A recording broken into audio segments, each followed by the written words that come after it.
ആര്യൻ ഒരു ദിവസം ദേഷ്യം വന്നപ്പോൾ അവളുടെ അമ്മക്ക് പറഞ്ഞു. അപ്പോൾ അവള് പറഞ്ഞ് അവൻ അങ്ങനെ പറയുമ്പോൾ ഞാൻ അതിനെ റിവെഞ്ച് എടുക്കും. ആ റിവെഞ്ചിന് വേണ്ടി അവൾ അങ്ങനെ ചെയ്താൽ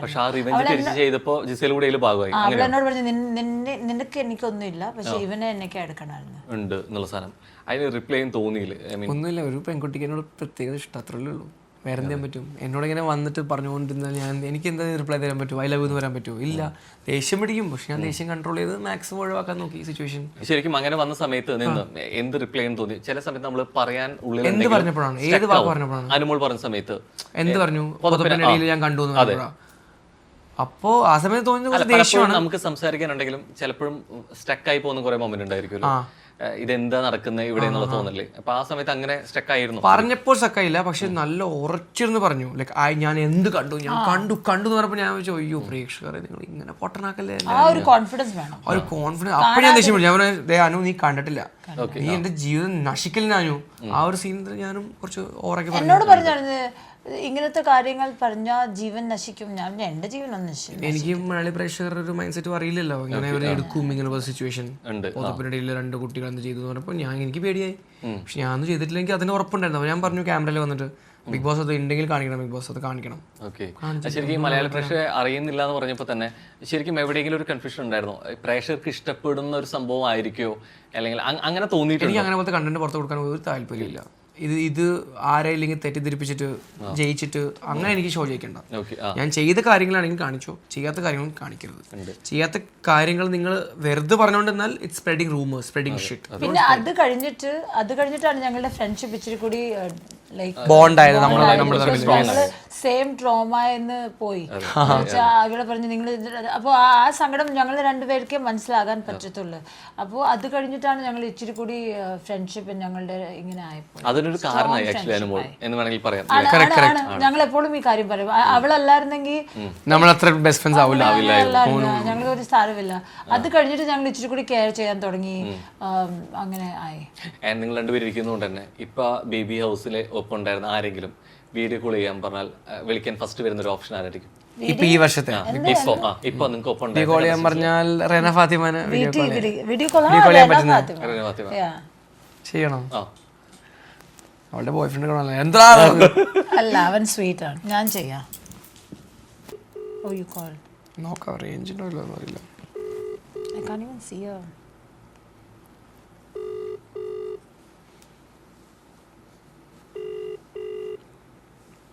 You call from your phone and see? I'm not even getting option. Mine is not ringing only. Video call. Normal call ചെയ്യട്ടെ. Either second video call option है तो. Are you getting range? Hair ഇങ്ങനെ ആയിരുന്നു പറഞ്ഞില്ല. ഓ പിന്നെ എടുക്കുന്നില്ലേ? അല്ല ring ആണല്ലോ. അതെ. അവൾക്ക് ഒരു ഇവന്റ് ഉണ്ടായിരുന്നു. അക്ബറിനെ വിളിക്കണം. അക്ബറിനെ വിളിക്കാം.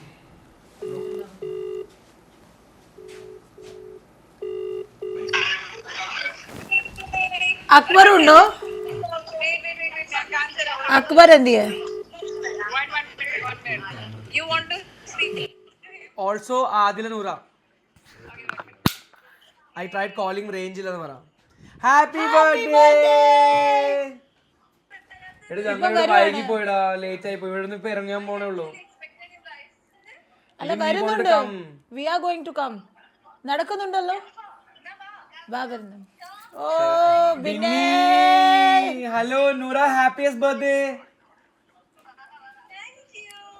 ലവ് യു ഡാ.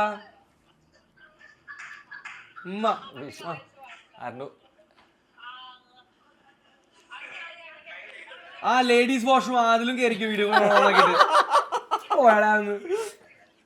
Hello, happiest birthday. ഇപ്പം വരുവാ ഇവിടുന്ന്. ഇപ്പൊ തീർന്നല്ലോ. എല്ലാരും ആദ്യം വിഷ് ഹാപ്പി ബർത്ത്ഡേ. നമ്മളെ പാർട്ടിക്ക് വിളിക്കുന്നില്ലേ? നിങ്ങൾ കണ്ടസ്റ്റൻസിന് മാത്രമേ വിളിക്കുള്ളൂ. അയ്യോ നോന്നൊക്കെ. പാർട്ടി എപ്പോഴാ? കണ്ടിപ്പാ ശരിക്കും ആര്യനെ ഉള്ളിൽ എത്രയും ഒരു ആക്ടർ ഉണ്ട്. അത് അതിനകത്ത് വന്നിട്ടുള്ളത് ഏത് സമയത്ത് അല്ലെങ്കിൽ ഏത് ദിവസത്താണ് കുറേ കൂടിയും അത് പുറത്തോട്ട് എടുക്കാൻ പറ്റിയെന്ന് തോന്നിയ ഒരു മൊമെന്റ് എന്തായിരുന്നു? ഞാൻ കള്ളം പറയാം, ഞാൻ കുറേ ഇടയ്ക്കിടയ്ക്ക് നല്ലോണം അഭിനയിച്ചിട്ടുണ്ട് കുറേ സ്ഥലത്തൊക്കെ. അത് എവിടെയാ മെൻഷൻ ചെയ്യാൻ പറ്റില്ല. അപ്പോൾ ആൾക്കാർ സ്റ്റോറി ടെല്ലിംഗ് ടാസ്കിലും നമ്മുടെ ഈ കഥാപ്രസംഗം എന്ന സാധനം ഉണ്ടായിരുന്നു. അത് നമുക്ക് ഒരു കഥ മൈൻഡിൽ സിനിമ എന്ന സാധനം ഉണ്ടാക്കിയിട്ട് അത് നമുക്ക് പ്രസന്റ് ചെയ്യണം. അനീഷ് എന്ന് പറഞ്ഞ റൈറ്ററാണ്. ബാക്കി കുറേ അവിടെ ഈ ഫീൽഡിൽ ഭയങ്കര എഡ്യൂക്കേറ്റഡ് ആയ ആൾക്കാരുണ്ട്. പക്ഷെ അവരെല്ലാം ഞാൻ തോപ്പിച്ച് ഞാൻ കഥ എഴുതി. ആ കഥ ഞാൻ കറക്റ്റായി പെർഫോം ചെയ്തു. അതിന് BGM ഇട്ടു. കറക്റ്റായി ആ സാധനം ഭയങ്കര ക്ലിക്കുമായി. ഇപ്പൊ ആര്യനായാലും ഏറ്റവും കൂടുതൽ എന്നുള്ള രീതിയിലേക്ക് ഇഷ്ടപ്പെടുത്തി കളഞ്ഞൊരു സംഭവം സീക്രട്ട് ടാസ്ക് ആയിരുന്നു. ആ സമയത്ത് ജിസേൽ അവിടെ ഇല്ല. ഉണ്ടായിരുന്നെങ്കിൽ ഫസ്റ്റ് വിളിക്കുന്നത് ജിസേലായിരിക്കും. ആണ് അത്ര ട്രസ്റ്റ് ചെയ്യാൻ പറ്റുന്ന തോന്നിയിരുന്നോ മിസ് ആ ടൈമിൽ അവിടെ ഉണ്ടാവണം? പക്ഷെ ഞാൻ എവിടെ വിചാരിച്ചു ജിസേൽ എടുത്ത പ്രശ്നം എന്ന് പറഞ്ഞാൽ ബർഗറോ കാലറീസ് പറഞ്ഞിട്ട് ചിലപ്പോൾ ഒഴിവാക്കുന്ന ഒരാളാണ്. പക്ഷേ സാധ്യത ഉണ്ടായിരുന്നു. അതെ, പക്ഷെ ഞാൻ ഈ വീട്ടില് അവള് കഴിച്ചേനെ എന്നുള്ള സംഭവം ആണ്, അതുകൊണ്ട് കഴിച്ചേനെ. പക്ഷെ ആ സമയത്ത് ഓൾറെഡി അതിൽ ആ കൂടി ട്രസ്റ്റ് ചെയ്യാതിരുന്നത് ഷാനവാസ് ആയിരുന്നു എന്നുള്ളത്. പക്ഷെ തിരിച്ച് ഷാനവാസ് വന്ന സമയത്ത് ആരും കൂടെ നിൽക്കുക ചെയ്തത്. അപ്പൊ എപ്പോഴും തോന്നി ഇതൊരു ഗെയിമാണ്, വേണമെങ്കിൽ ആ സമയത്ത് നിൽക്കാത്തതിന് എനിക്കിതിനെ റിവെഞ്ച് ആയിട്ട് എടുക്കാമെന്ന് തോന്നിയിരുന്നു മൊമെന്റിൽ ഏതെങ്കിലും സമയത്ത്? ഇല്ല, അങ്ങനെയല്ല. ഷാനവാസ് ചെയ്ത മിസ്റ്റേക്ക് ഞാൻ ചെയ്ത പിന്നെ ഞാനും ഷാനവാസ് തമ്മിൽ എന്താ വ്യത്യാസം? ഗെയിം കഴിഞ്ഞ ഉടനെ ഇവൻ നോർമൽ ആകും. ഞങ്ങൾക്ക് നോർമൽ ആകാൻ പറ്റത്തില്ല. ലൈക്ക് സംടൈം ഞങ്ങൾക്ക് ഇങ്ങനെ ഈ ഐസ്ക്രീം അല്ലെങ്കിൽ ചോക്ലേറ്റ് ആസ് എ ഗിഫ്റ്റ് കിട്ടുമ്പോൾ ബിഗ് ബോസ് അവിടെ പ്രത്യേകമായിട്ട് പറയും ഷെയർ ചെയ്യരുത്. അപ്പോൾ ഞങ്ങൾ ഓർക്കും ഷെയർ ചെയ്യണ്ട, ഇവൻ അത് ഷെയർ ചെയ്യും. Because he has that, you know, as a cricketer, whatever, he has that sports. See, I don't care. Like, if you are bad to me, doesn't mean I have to be bad to you, no?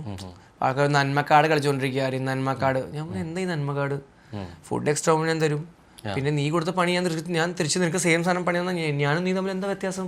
ഞാൻ എവിടെയോ ഒരു quality അപ്പം maintain ചെയ്യുന്ന ഒരു വ്യക്തിയാണ്. അതെനിക്ക് ഉറപ്പിട്ട് I can എഴുതി sign ചെയ്ത് പറയാം. അതിൻ്റെ ഒരു ക്വാളിറ്റി ഞാൻ എപ്പോഴും മെയിൻറ്റെയിൻ ചെയ്യാറുണ്ട്. പക്ഷെ അവിടെ വന്നതിൽ ഭയങ്കരമായിട്ട് റയറായിട്ട് സംഭവിച്ചായിരുന്നു 3 പേര് ഒരുമിച്ച് ക്യാപ്റ്റൻ ആക്കുന്നത്. അപ്പോൾ ആ സമയത്ത് നിങ്ങളുടെ കോംബോ ആളുകൾക്ക് ഭയങ്കരമായിട്ട് ഇഷ്ടപ്പെടുന്ന ഒരു സമയം കൂടിയായിരുന്നു പുറത്ത്. അപ്പോൾ ആര്യൻ, നെവിൻ അല്ലെങ്കിൽ അക്ബർ എന്നുള്ളൊരു അപ്പോൾ ഇത് കുറേ കാര്യങ്ങൾ കൂടി ചെയ്യാൻ പറ്റുമെന്ന് തോന്നിയിരുന്നു. അത് മോശം ഡിസിഷൻ ആയിരുന്നു അത്? ശരി, അത് ഞാൻ പറയാം, ക്ലൂലെസ് ആണ് ഞാൻ. 3 പേര് ക്യാപ്റ്റനായി ചെയ്ത് മറ്റേ കുറ്റം എനിക്ക് കിട്ടി, ഞാൻ എന്നെ പുറത്താക്കി. എനിക്ക് അറിയില്ല എന്താ പറഞ്ഞത്. ഇതിനൊരു ആൻസർ എനിക്ക് പറയാൻ പറ്റില്ല. Bigg Boss deep related question. This is what you to ask a third party who's watching the show. I am playing the show. This question if you ask me I answer what do I do. ഞാൻ വെള്ളട്ടോ അതുകൊണ്ട് ബെഡിൽ ഇട്ടിട്ടില്ല. പാലെറിഞ്ഞോ ഷാനവാസിന്റെ ദേഹത്ത് ഇട്ടിട്ടില്ല. അപ്പോൾ എന്നെ എന്തിനാണ് പുറത്താക്കിയത്? എനിക്ക് പ്രേക്ഷകർക്ക് എന്നെ വേണ്ടി എന്തിനാണ് വോട്ട്സ് കുറഞ്ഞത്, എന്തിനാണ് ഡൗട്ട് ആയത്? What is the reason I M out of the show? That is my question to you. But if you ask a third party who's watching the show, he'll give the right answer for this question. So I mean analyse ചെയ്യുന്ന സമയത്ത് എന്താ തോന്നുന്നത്? ശരിക്കും ഇതാ പറഞ്ഞത്, ഈ ചോദിച്ച ക്വസ്റ്റ്യൻ്റെ ഉത്തരം ഞാൻ പറഞ്ഞത് won't make sense. Because what I'll say to protect myself, I will say എനിക്കറിയില്ല ഞാൻ എന്തിനാ പുറത്തായത്. ഞാനല്ല പാലിട്ടത്, ഞാനല്ല വെള്ളിട്ടത്, ഞാൻ ആ വീക്കിലൊന്നും തെറ്റും ചെയ്തിട്ടില്ല. ആകെ ചെയ്തത് ചിരിച്ചും കളിച്ചത്. അതിൻ്റെ നേച്ചറാണ്. അത് കാരണമാണ് പുറത്താക്കിയത്. കുഴപ്പമില്ല.